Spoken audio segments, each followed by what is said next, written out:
आप सबको जय मसीह की। सभी को अंतर्राष्ट्रीय महिला दिवस की बहुत बहुत बधाई।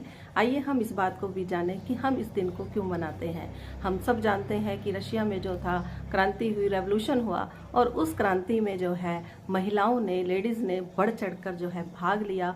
और इस बात को महत्व देते हुए, इस बात की प्रशंसा करते हुए व्लादिमीर लेनिन ने जो है 1922 में जो है इसको अंतर्राष्ट्रीय महिला दिवस जो है घोषित कर दिया। उन्होंने बोला कि हर साल जो है हम 8 मार्च को जो है अंतर्राष्ट्रीय महिला दिवस मनाएंगे, और तभी से जो है आज तक जो है इस दिन को हम मनाते हैं। हम खुशियाँ करते हैं कि सच में जो महिलाएं हैं वो किसी से कम नहीं है। तो मेरे प्रियो, हम भी जो है इस बात को समझें कि परमेश्वर ने जो है हमारी भी रचना की है।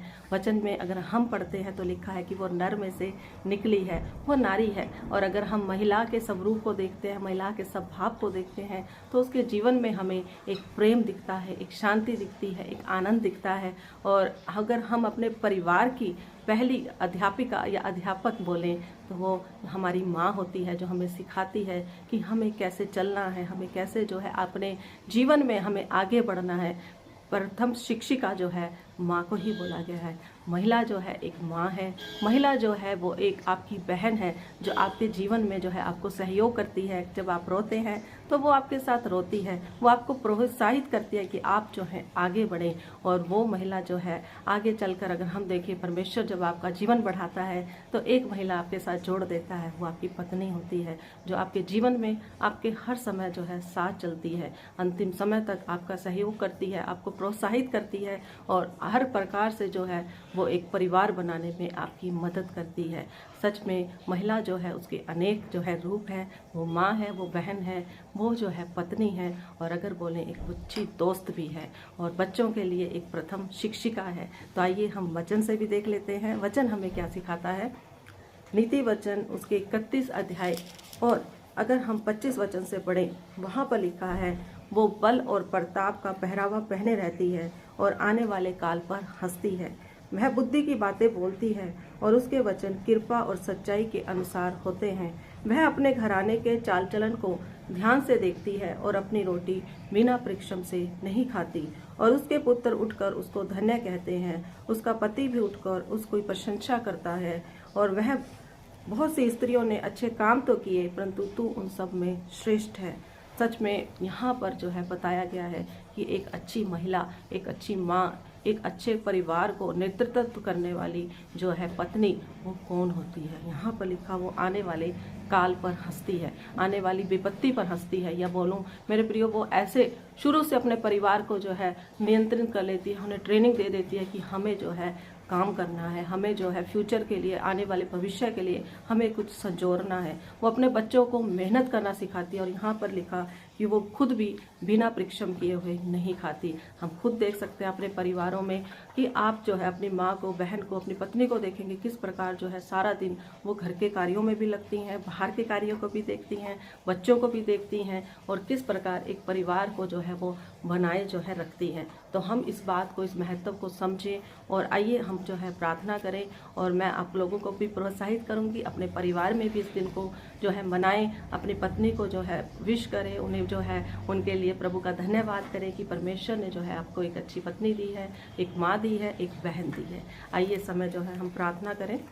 प्रभु यीशु मसीह में धन्यवाद देती प्रभु जी आज के इस दिन के लिए, जबकि पिता परमेश्वर यीशु, सच में प्रभु जी हम प्रभु आपकी ओर देखते हैं। खुदा बाप यीशु, प्रभु आपने जब आदम को बनाया प्रभु जी, आपने कहा इसका अकेला रहना सही नहीं है। प्रभु यीशु मसीह, आपने प्रभु जी उसके सम्मुख कई जानवर रखे प्रभु जी, लेकिन वचन ये बताता है कोई भी उससे मेल नहीं खाया प्रभु जी। और तब परमेश्वर पिता तूने प्रभु जी उसको प्रभु नींद में सुला दिया, और परमेश्वर पिता उसकी पसली निकाल कर प्रभु उसमें से प्रभु आपने नारी को जन्म दिया मेरे परमेश्वर पिता।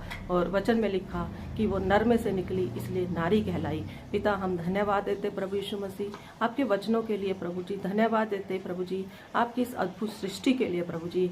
सच में प्रभु यीशु आपने प्रभु इसलिए नारी को बनाया कि वो पुरुष के साथ प्रभु मिलकर चले, उसे संगति दे, और हर प्रकार से प्रभु जी परिवार की नींव प्रभु ये दोनों रख सके। पिता हम धन्यवाद देते प्रभु जी। मेरी प्रार्थना है प्रभु आज के दिन पर प्रभु जी आप आशीषित करना प्रभु जी। और कहीं पर भी अगर कोई पिता, हमारी बहनें दुख में है, कलेश में है प्रभु जी, उनके पारिवारिक रूप में प्रभु अशांति शांति है प्रभु जी, वो अपने बच्चों से दुखी हैं या पति से दुखी हैं प्रभु जी, वहाँ पर आप शांति दे, एक बदलाव दे मेरे परमेश्वर पिता यीशु। उनके परिवारों में प्रभु जी तेरी दया पाई जाए प्रभु जी, उनके पतियों के जीवनों को बदलना। अगर कोई लड़ाई झगड़े की आत्मा है, कोई नशे की आत्मा है प्रभु जी, उन बातों को प्रभु आप दूर करना प्रभु जी। हम धन्यवाद देते हैं प्रभु जी, बच्चों को संभालना प्रभु जी।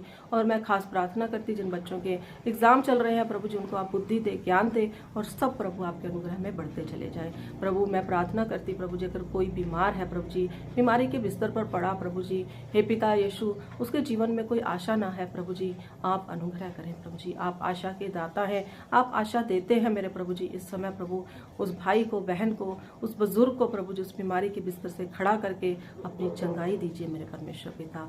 धन्यवाद धन्यवाद प्रभु यीशु मसीह। प्रभु आप सृष्टि करता है, आप दया करते हैं मेरे प्रभु जी। इस समय सबको आशीषित कर, जिसके पास रोजगार नहीं उसको रोजगार दे प्रभु ईश्वर पिता, क्योंकि अपने पिता हमें वादा दिया कि आप अपने महिमा में धन के अनुसार हमारी घटी को पूरा करेंगे। आपने कहा मैं तुम्हारे अंजल पर आशीष दूंगा प्रभु जी, आप आशीष दे मेरे प्रभु जी। सबको संभालें प्रभु जी, ये सारा दिन आपके हाथों में सौंपते हैं प्रभु जी। आप मदद करना, आप दया करना प्रभु जी। धन्यवाद करते हैं प्रभु यीशु मसीह। फिर एक बार दिल से धन्यवाद कि एक नया जीवन प्रभु, एक नया दिन प्रभु आपने हमें दे दिया। धन्यवाद के साथ प्रभु यीशु आपके पवित्र नाम से इस प्रार्थना को मांगते हैं, आमीन। मेरे प्रिय प्रभु आपको आशीष दे, प्रभु में आप बढ़ते रहें। जय मसीह की।